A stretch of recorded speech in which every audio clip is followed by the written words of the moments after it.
Hi, everybody. My name is Jonathan. I'm introducing the History podcast, Mike and Mark History Experience podcast. And I'm just going to generally talk about history and legacy and meaning. And as we get older in life, we wonder what footprints will we leave on the beach? What will we leave behind? What we have we contributed to society, to the world, in our own little world, really, most of the time. But if we look at very famous historical people, we can learn some lessons, and their lives had different foci, if I want to use the correct terminology. They had this a presence on stage of the world of history, and they had their own personal lives and managing all of that at the same time. And the fundamental limit that they had were the same limits that we have: health, relationships, mortality. Those are things that even famous people can't control. The richest people on earth, the most famous people. Of course, first thing to come to mind is Hollywood and movie stars. But talking about forces on the stage of history like Napoleon, like Shakespeare, like JFK, the whole range of experience. So we really see people like JFK, born with Addison's disease and other illnesses. He was the sick Kennedy, wanting to make the most of his life because he thought that he would die early. Sadly, he did die young for other reasons, but he felt this pressure to make the most of his life in a short amount of time. Alexander the Great died at 32. His main ambition was not just to conquer the known world, but to outdo his father, Philip of Macedon. And he worried about his legacy, and he knew when he died in Babylon that he had not unified his empire in any significant way, that it would all crumble and fall apart and be divided up among his generals, and it was. And so, as much as we admire Alexander the Great and think, whoa, look what he did, and even Julius Caesar and other famous figures rated themselves according to the scale of Alexander. In Alexander's own eyes, he was pretty much a failure. How can we make sure that our name is heard across the vistas of time? You have Ramses the second, greatest emperor, pharaoh of Egypt, had 200 kids, over 50 huge monuments to himself. His name is engraved on other monuments of other pharaohs that preceded him, just so he can put his name on something. And for 3,000 years, because we forgot how to read hieroglyphics, no one could read his name. And then when we did read his name, we were able to cipher the hieroglyphics. We learned that he was not a very nice guy. And most probably was the Pharaoh in the Exodus story, the one who hardened his heart, who wouldn't let the Israelites go. So we might try to control our legacy. We might try to doctor it even, but that usually fails. I mean, Thomas Edison, in his last years, destroyed some documents, tried to clean up his history, and the very fact that we know that already diminishes his legacy, right? Other people died not knowing what their legacy was. Vincent van Gogh, Gregor Mendel, the founder of modern genetics, died without knowing the impact of his experiments, thought he was a failure. Vincent van Gogh, of course, did not live to see his work widely celebrated. So when they died, they died as failures, thinking that they were failures. But what really matters to us? We're not historical figures. Maybe you are, but many of us are not. We're just leading lives devoted to our families, our jobs, the people we love. Maybe we are devoting our lives to our careers, and that's absolutely necessary for survival. But top CEOs, they leave their jobs and they think that when they retire and come back to the office or the company, that they will still be honoring them and You did so much for the company and honorific walls. And no, usually those are taken down pretty shortly, and there's another CEO.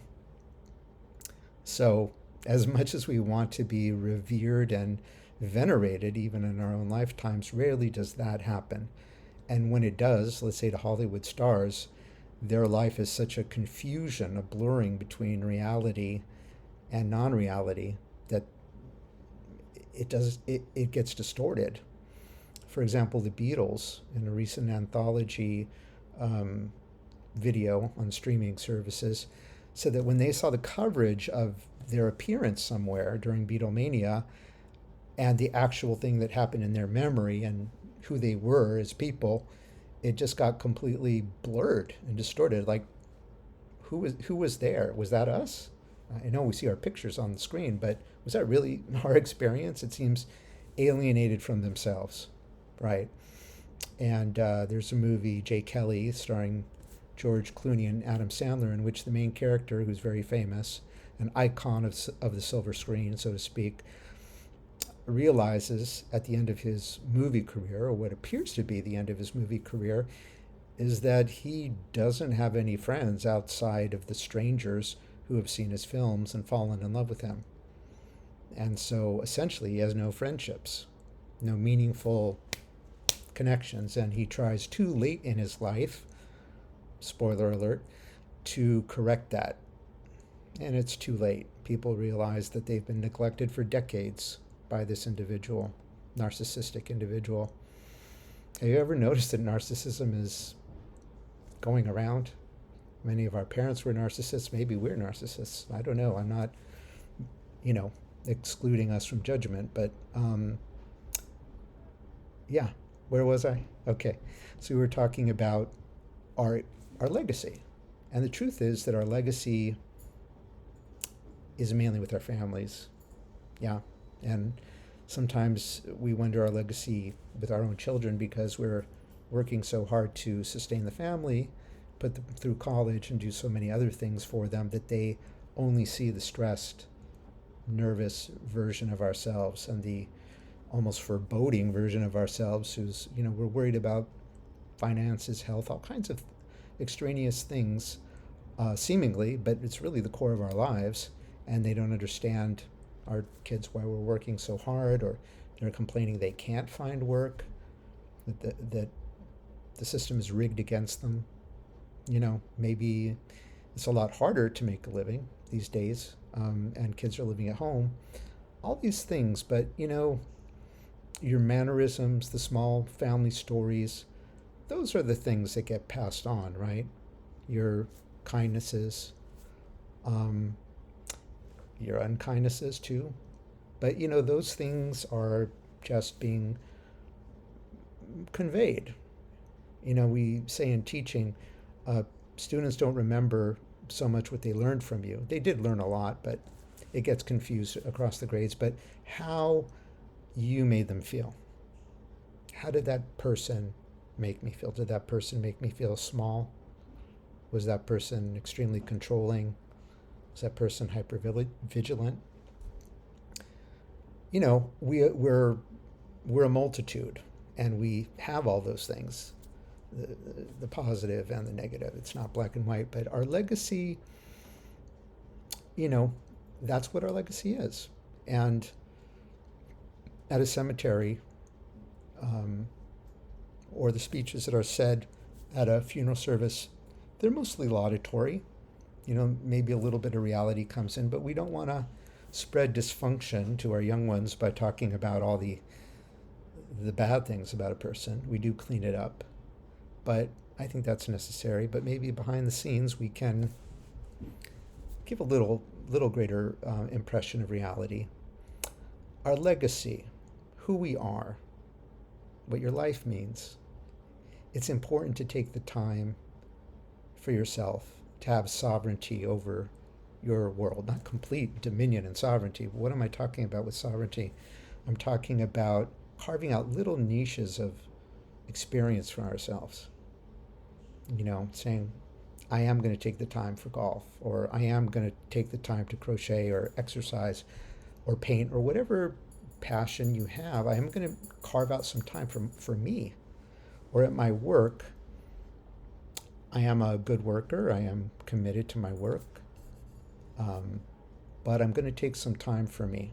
I'm going to take some time to think what this job means to me, and I'm not going to let it take over my entire life, right?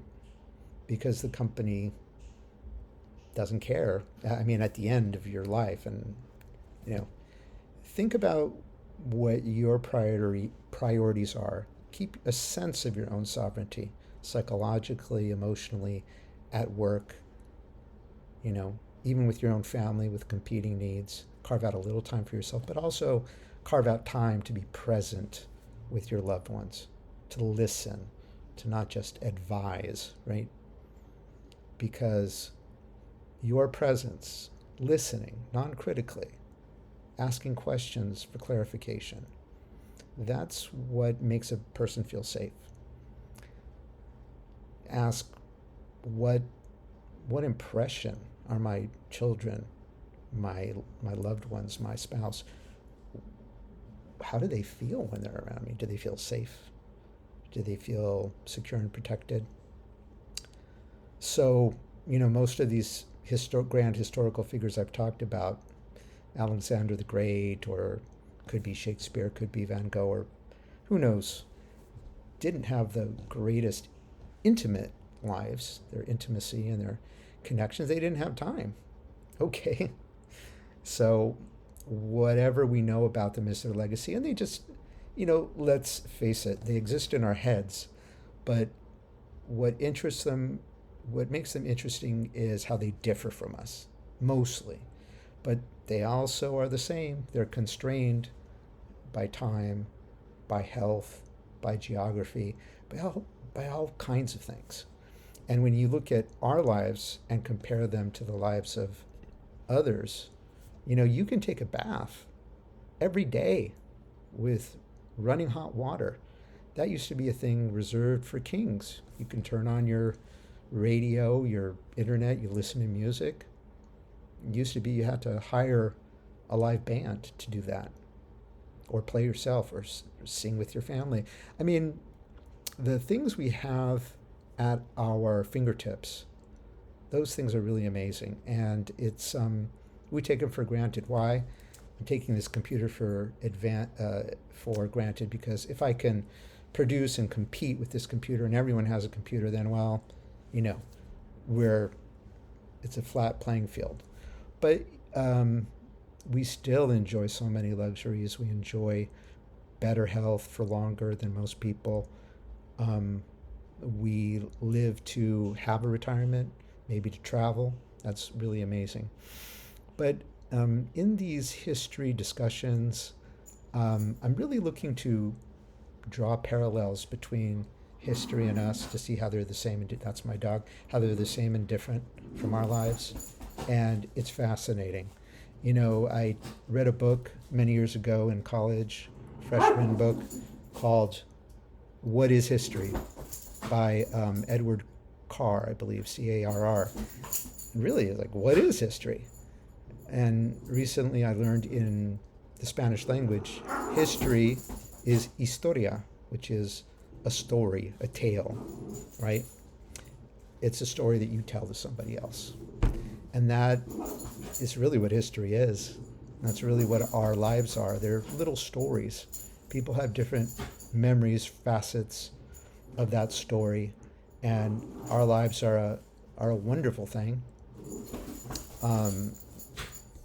I don't believe life terminates at death. I think the soul goes on and on, but that's a matter of personal belief.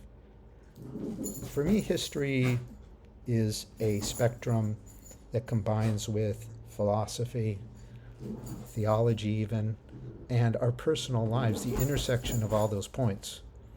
And my dog, you hear playing Napoleon with his own chew toy. He's a part of my story. Yeah.